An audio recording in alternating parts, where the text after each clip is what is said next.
Hi friends, welcome to our channel. ఇవాల్టి simple and tasty recipe వచ్చేసి కమ్మని దోసకాయ పచ్చడి. దోసకాయ పచ్చడిని ఎప్పుడు ఒకే స్టైల్లో కాకుండా ఇలా కొంచెం కొత్తగా ట్రై చేయండి. చాలా బాగుంటుందండి. పుల్లపుల్లగా కారంగా భలే రుచిగా ఉంటుంది. వేడి వేడి అన్నంలో ఈ పచ్చడి వేసుకొని తిన్నట్లయితే 4 ముద్దలు ఎక్కువగానే తినేస్తారు. ఇక లేట్ చేయకుండా సింపుల్ అండ్ టేస్టీ ఈ దోసకాయ పచ్చడిని ఎలా రెడీ చేసుకోవాలి, దాని ప్రాసెస్ ఏంటనేది చూసేద్దాము. ముందుగా ఈ దోసకాయ పచ్చళ్ళలోకి కావాల్సిన మెయిన్ ఇంగ్రీడియంట్స్ నేను ఇలా ప్లేట్లోకి తీసుకున్నాను. 4 దోసకాయలు, అలా కారానికి సరిపడా పచ్చిమిర్చి, 1/2 కప్పు వరకు నువ్వులు తీసుకున్నాను. చిన్న నిమ్మకాయ సైజ్ అంతా చింతపండు. ఇవి ఉంటే చాలండి, చాలా కమ్మగా దోసకాయ పచ్చడిని రెడీ చేసుకోవచ్చు. స్టవ్ పైన బాండి పెట్టుకొని అందులో కారానికి సరిపడా పచ్చిమిర్చిని శుభ్రంగా కడిగి తొడిమెలు కట్ చేసి ఇలా ముక్కలుగా కట్ చేసి ఫస్ట్ బాండీలో అట్టగానే వేసుకోవాలి. బాండీలో కొద్దిసేపు వేయించుకున్న తర్వాత ఇందులోనే ఒక 2 స్పూన్ల వరకు నూనె పోయాలి. నూనెలో కూడా ఈ పచ్చిమిర్చిని బాగా వేయించుకోవాలి. ఇలా వేయించుకున్న తర్వాత ఇందులో 2 రెమ్మల వరకు కరివేపాకు వేసుకొని కరివేపాకును కూడా బాగా వేయించుకోవాలి. ఒక 7-8 వెల్లుల్లి రెబ్బలు పొట్టు తీసి వేసుకోవాలి. వెల్లుల్లిని కూడా ఆయిల్లో బాగా వేయించుకోండి. 1/2 టీ స్పూన్ వరకు జీలకర్ర వేయాలి. కొన్ని మెంతులు వేసుకోండి. ఇవి వేసిన తర్వాత ఆయిల్లో బాగా వేయించుకోవాలి. జీలకర్ర, మెంతులు ఇవన్నీ కూడా బాగా వేగాక ఇందులో తీసుకున్న నువ్వులని వేసుకోవాలి. నువ్వులు కూడా పచ్చివాసన పోయేంత వరకు వేయించుకోవాలి. నువ్వులు వేగాక చిటపటలాడుతూ ఉంటాయండి, అలా వచ్చేంత వరకు వేయించుకోవాలి. నువ్వులు బాగా వేగిన తర్వాత ఇందులో తీసుకున్న చింతపండుని శుభ్రంగా కడిగి వేసుకోవాలి. ఈ చింతపండుని కూడా ఆయిల్లో కొద్దిసేపు ఫ్రై చేసుకోవాలి. తర్వాత ఇందులోనే ఒక 1/2 టీ స్పూన్ వరకు పసుపు వేసుకొని ఇవన్నీ కూడా పచ్చివాసన పోయేంత వరకు బాగా వేయించుకోవాలి.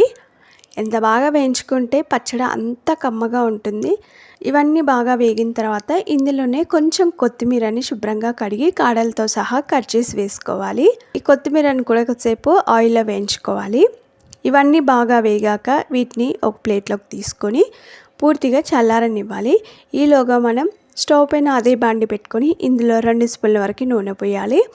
నూనె వేడిన తర్వాత తీసుకున్న దోసకాయలని చిన్న ముక్కలుగా కట్ చేసి వేసుకోవాలి. మీకు గింజలు వేసుకోవడం ఇష్టం లేకపోతే గింజలు తీసేసైనా వేసుకోవచ్చు. నేను గింజలు అయితే వేసుకున్నాను. సేపు ఉడికించుకోవాలి. ఒకసారి బాగా కలుపుకొని బండిపై మూత పెట్టి ఈ దోసకాయ ముక్కలు కొంచెం పచ్చివాసన పోయేంత వరకు ఫ్రై చేసుకుంటే సరిపోతుంది. దోసకాయ ముక్కలు ఈ విధంగా వేగిన తర్వాత స్టవ్ ఆఫ్ చేసుకొని ఇప్పుడు ఈ దోసకాయ ముక్కలు కూడా పూర్తిగా చల్లారనివ్వాలి.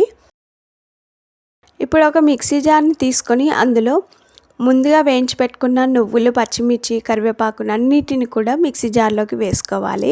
ఇందులోనే 1 స్పూన్ వరకు రాళ్ళ ఉప్పు వేసుకోవాలి. రాళ్ళ ఉప్పు వేసిన తర్వాత మిక్సీపై మూత పెట్టి మెత్తగా మిక్సీ పట్టుకోవాలి. పచ్చిమిర్చి పేస్ట్ని మెత్తగా మిక్సీ పట్టిన తర్వాత ఇందులో ముందుగా ఆయిల్లో కొద్దిసేపు ఉడికించుకున్న దోసకాయ ముక్కల్ని పూర్తిగా చల్లారిన తర్వాత మిక్సీలోకి తీసుకోవాలి. దోసకాయ ముక్కలు వేసిన తర్వాత మరీ మెత్తగా కాకుండా కొంచెం పల్సిస్తూ మిక్సీ పట్టుకోండి. ఈ పచ్చడిని అంతా కూడా మిక్సింగ్ బౌల్లోకి తీసుకోవాలి.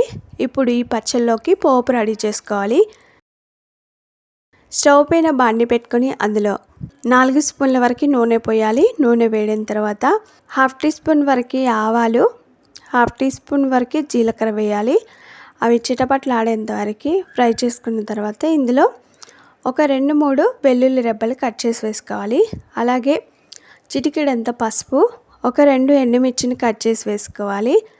ఇవి ఫ్రై అయిన తర్వాత ఇందులో ఒక రెమ్మ వరకు కరివేపాకు వేసుకోవాలి.